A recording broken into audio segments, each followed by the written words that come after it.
The Ninth Vision by David Campbell.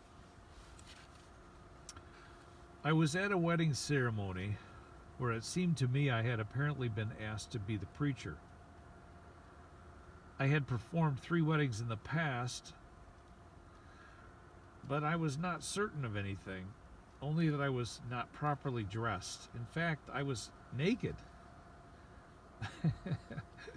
Nobody seemed alarmed as if I were dressed, but when I looked down, I could see I had no clothes.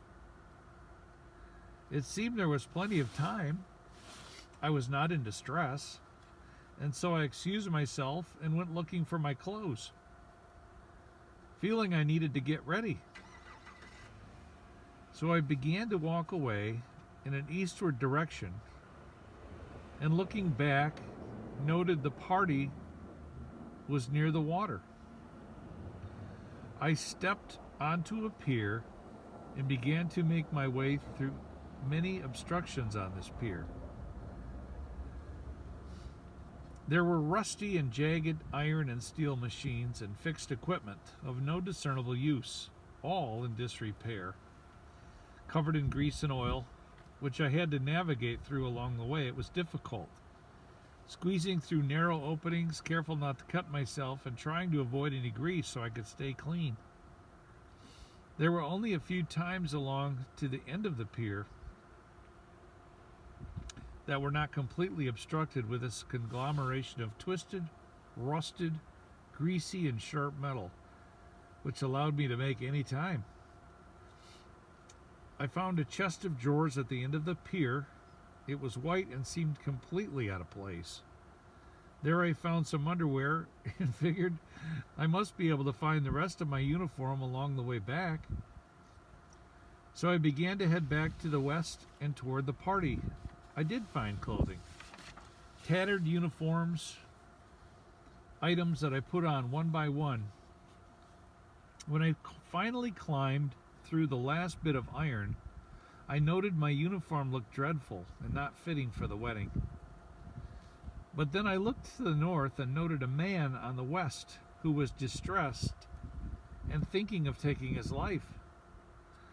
I hurried toward him, talking to him as I slowly navigated up and away from the twisted steel.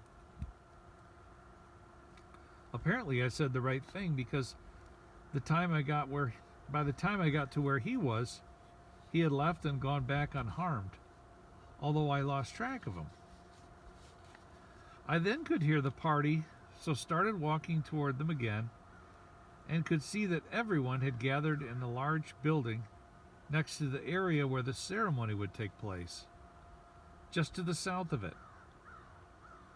I went in through the northern entrance and noted a group of nicely dressed people chatting, and also looking up occasionally as if they were listening to someone above them.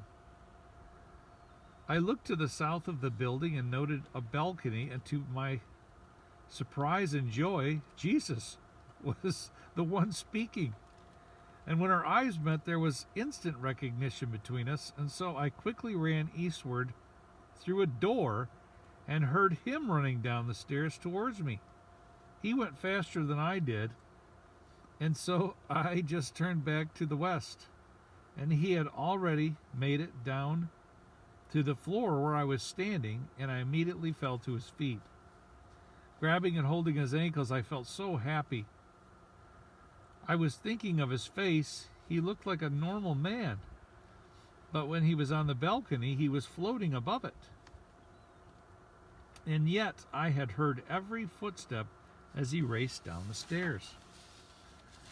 Next, I felt his hands on my back. He was gently rubbing my back, and I noticed he had put a white robe on me, and also noticed there was a beautiful embroidered work of many colors on the upper back and over my shoulders.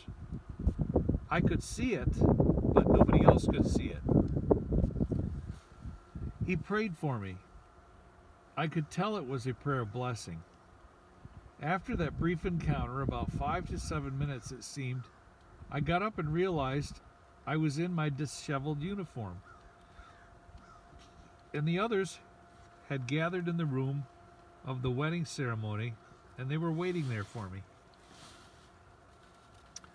I noted that I walked up to my brother, Patrick, and he gestured that I should get up to the front, between the bridesmaids on the right and the groomsmen on the left. I was feeling a bit self-conscious because I felt my uniform was unfit, but again, people were looking at me normally, not staring or making fun, so I felt that I must look okay enough. I then stood there in the middle, and at that point, I noticed I was in the groom's position, not turning toward the people, but waiting as if I were the one to be getting married. I waited there a moment and realized then there was no bride, and uncertain of my role, puzzled, but seeing I was in a white robe that was hidden by my uniform, and remembering Jesus had just prayed for me, I just looked out toward the north and then woke up.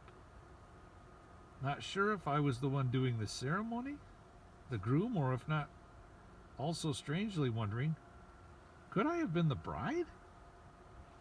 How can we be all three?